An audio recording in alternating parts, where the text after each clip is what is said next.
like any good RPG, Reckoning begins with character creation. We have several different options for that. You'll see some of those now. So the first call to make is what race you want to be.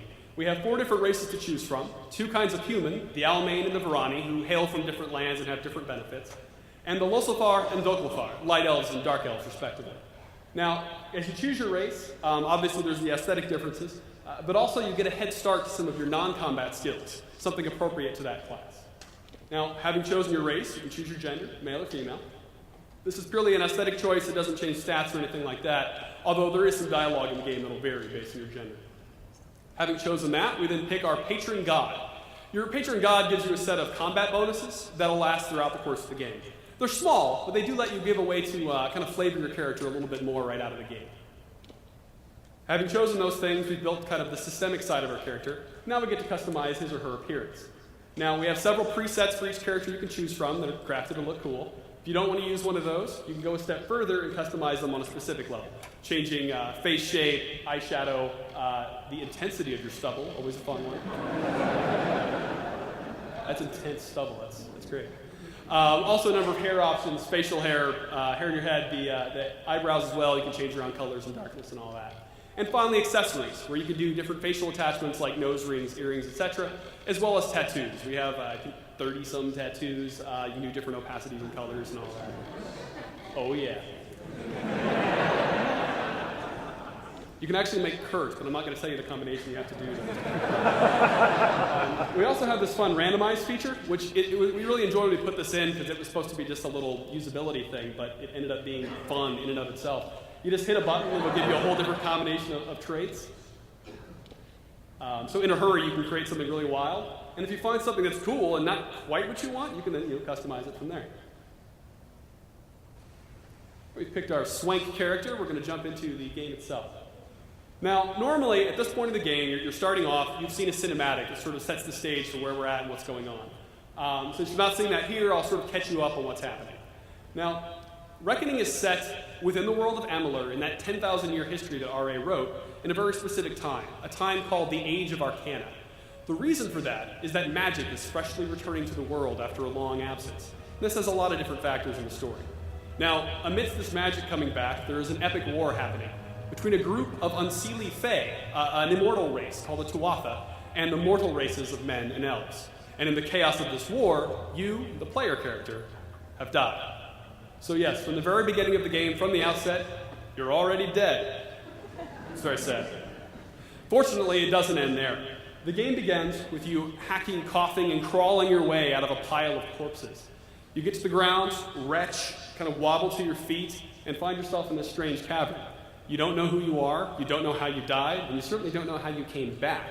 So the game begins with a number of personal mysteries for you to pursue, like tying it to you on a very personal level because it's stuff about you, and then leading you into the main quest from there. Here in just a moment, we're going to introduce you to one of those characters in the main quest, the architect of our resurrection, Fomorus Hughes.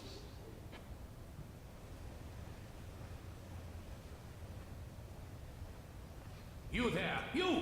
What are you doing down here? You don't belong... Wait a moment. No, it can't be. Come closer so I can see you. Over here. Why, it's true. It's true. But how? The lens? The new configuration? Perhaps... No, what am I thinking? No time for that now. We've got to get you out of there.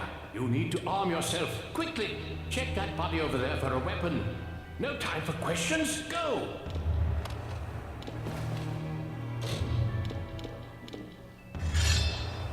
Excellent, excellent. Through the door now. I'll meet you on the other side of the gate. Stay alert. We're not the only ones in here, I'm afraid. This is a small thing, but I have to say it. The voice you've just been hearing, Fomorus Hughes, if any of you played Baldur's Gate 2, and I'm really hoping a lot of you did, it's the same guy that did Minsk. I love it. He's awesome. Jim Cummings is his name. Anyway, so we've just looted this sword, and this is the beginning of the tutorial dungeon. At this point in the game, normally we're teaching you how to loot things, how to equip, how to swing your weapon. We're turning that off for the purposes of this demo. Now, as we move forward, you may notice that Fomorus Hughes back there, the gnome on the scaffold, he seemed a little surprised to see us. There's a good reason for that. For the last decade, he's been working on this machine, this magical apparatus you see up ahead. It's called the Well of Souls, and it features prominently throughout the Kingdoms of Amalur IP. Now, the Well of Souls is a resurrection machine, and despite all these years working on it and a very large stack of corpses that you saw back there, it's never actually worked. That is, of course, until now.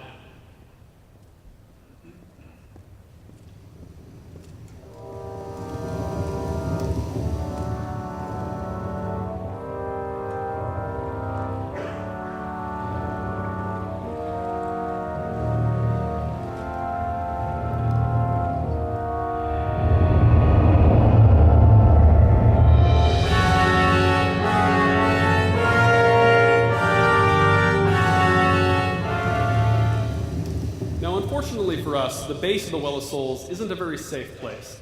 Some of Hugh's earlier experiments, skeletal constructs called the Fair Gorda, are roaming the area. Now here in just a moment, you're going to see your first kind of taste of the combat in Reckoning. This is our combat in its most simplistic form, with just one weapon, which you can use with just one button.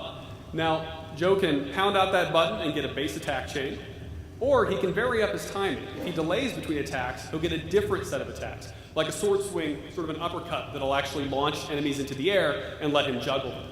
Really easy to use, very fast, very fluid. Hit a button, get an instant result, and you'll see that now. Look out! It's just as I feared. There's only one of them, though. Shouldn't be too much trouble. Well done. But stay alert. You'll rarely find just one of them. Social creatures, actually.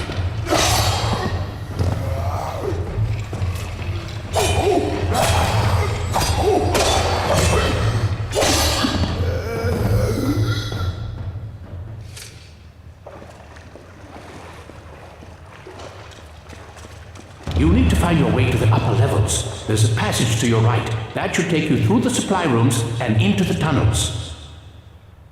Now, as Joe loots this Fair Gorda, you see he has some nice leather armor on him. There's a couple things to point out here. One, which you're seeing only a tiny sample of here, is the loot system in Reckoning. We have a full slot machine Diablo-style loot system in Reckoning that can generate over 2 million pieces of loot.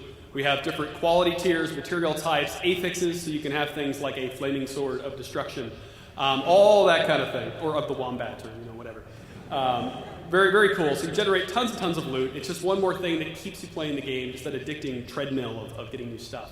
We also have hundreds, I think it's actually maybe over 1,000, at least hundreds of handcrafted unique items with even more impressive bonuses, as well as collectible armor sets, where as you get more pieces from the set, you get a bigger and bigger bonus.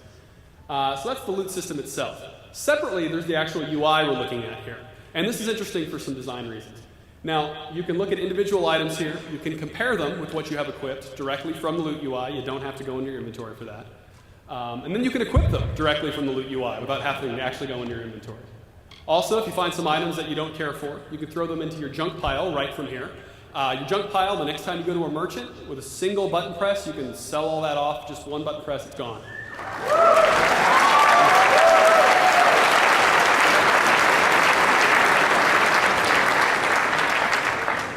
Now, you can expect that to get an applause. Now, RPGs, inventory is very, very important. And some players really like managing their inventory. They like going to that screen, min-maxing exactly the right gear for their character, making sure I've got my chance to crit here and my crit damage percentage there, and just, working all that out. You can absolutely do that in Reckoning. I kind of lean that way myself. But a lot of other players, they don't want to do that. They want to just, hey, give me the cool stuff, let me go back to killing things. We let you have the best of both worlds with this UI, so we're big fans of it. So now, having fully equipped the leather armor off this Fair Gorda, we're going to proceed.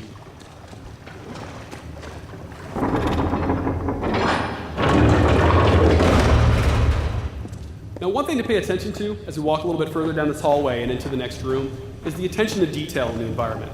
Even here, indoors in a dungeon, our artists, our environment artists, level designers, have done an amazing job crafting ridiculous amounts of small detail into every corner of the world, including places that, frankly, you're not likely to look, like up higher on the walls. Honestly, we ran through this demo 5 or 6 times before noticing the large stone head in the background. Just kind of blends in. Just little things like that help give the world texture and make it feel more real. That's the way. You're in the main supply room. Grab what you can from the surplus, then keep moving. So now here Joe's going to loot and equip a kite shield. A kite shield is the most basic sort of defensive mechanism of the game, sort of suited for warriors, and it's going to add a couple new elements to our combat. Well, actually 3 new elements. First, it's going to add blocking, obviously, it's a shield. Second, it's going to add parrying. And a parry, if you're not familiar with action games, is like a timed block. So as your attack's incoming from an enemy, you block right at that last minute, and boom, you can parry him, and you'll stun him, do a little bit of extra damage. Another thing it's going to add, which you'll notice, is that if Joe attacks with his sword after parrying, he does a totally different attack chain, which is actually a more damaging chain than his normal attacks. We'll see that now.